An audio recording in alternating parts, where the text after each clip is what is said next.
Ligtas nang nakauwi sa Pilipinas ang 51 Pilipino mula Dubai na karamihan ay mga undocumented. Kasama rin sa na-repatriate ang 10 OFW na na-stranded sa gitna ng lumalalang tensyon sa gitnang silangan dahil sa sigalot ng Israel at Iran. Si Cherry Light magbabalita. Sakay ng PAL Flight PR659, lumapag sa NAIA Terminal 1 ang grupo pasado alas 10:05 ng umaga. Sinalubong sila ng mga opisyal ng Department of Migrant Workers at Overseas Workers Welfare Administration. Ayon sa DMW, ang 20 ina at kanilang 23 anak ay kabilang sa mga undocumented sa Dubai dahilan ng kanilang repatriation. Hindi kasal ang mga ina sa ama ng kanilang mga anak, kaya't lumalabas na walang legal na pagkakakilanlan ang mga bata sa ilalim ng umiiral na batas sa UAE. Together with the 20 children, 20 mothers and 23 babies from Dubai, we have 10 OFWs headed for Jordan.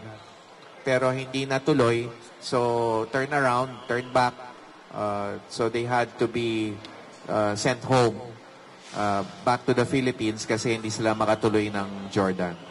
Bilang tugon, tinulungan sila ng gobyerno sa pagproseso ng mga dokumento tulad ng DNA testing upang mapadali ang kanilang pag-uwi. Pagdating sa Pilipinas, agad silang binigyan ng pinansyal na tulong na 50,000 piso para sa mga ina at hiwalay pang ayuda para sa mga bata mula sa DSWD at OWA. Bilang bahagi ng reintegration program, nakikipag-ugnayan na ang DMW sa TESDA para bigyan ng training ang mga umuwing ina, particular na sa caregiving skills. Ayon kay Kakdak, habang nagte-training sila, patuloy din silang susuportahan ng financial aid.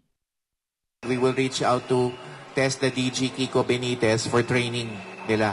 So habang naitatawid natin sila with the financial assistance, pasok sina DG Kiko with the possibility of training them.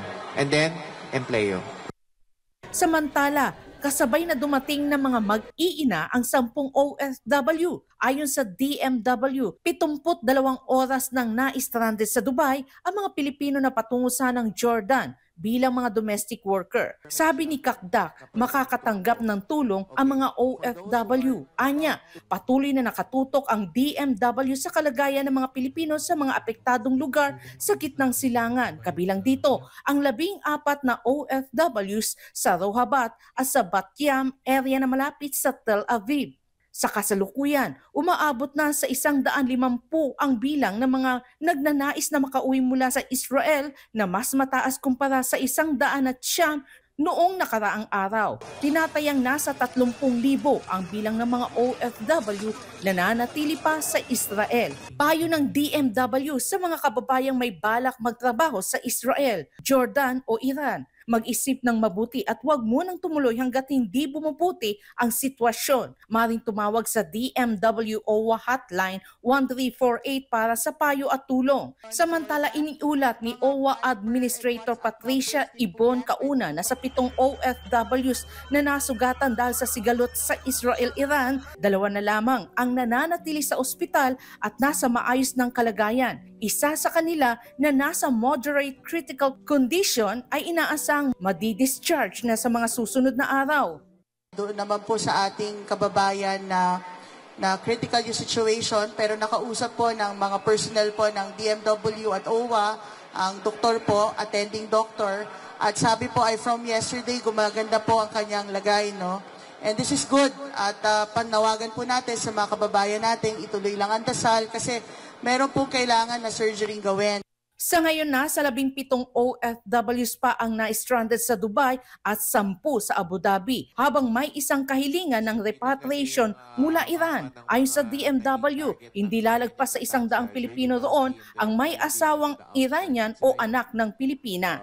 Payo ni Kakda kung patungong Israel, Jordan o Iran, pag-isipan muna at huwag tumuloy hanggat hindi bumubuti ang sitwasyon. Paalala ng DMW, kapag may missile alert, agad na pumasok sa shelter at manatili ng hindi bababa sa 10 minuto. Para sa tulong, tumawag sa DMW OWA Hotline 1348. Para sa Diyos at sa Pilipinas kong mahal, Cherry Light, SMNA News.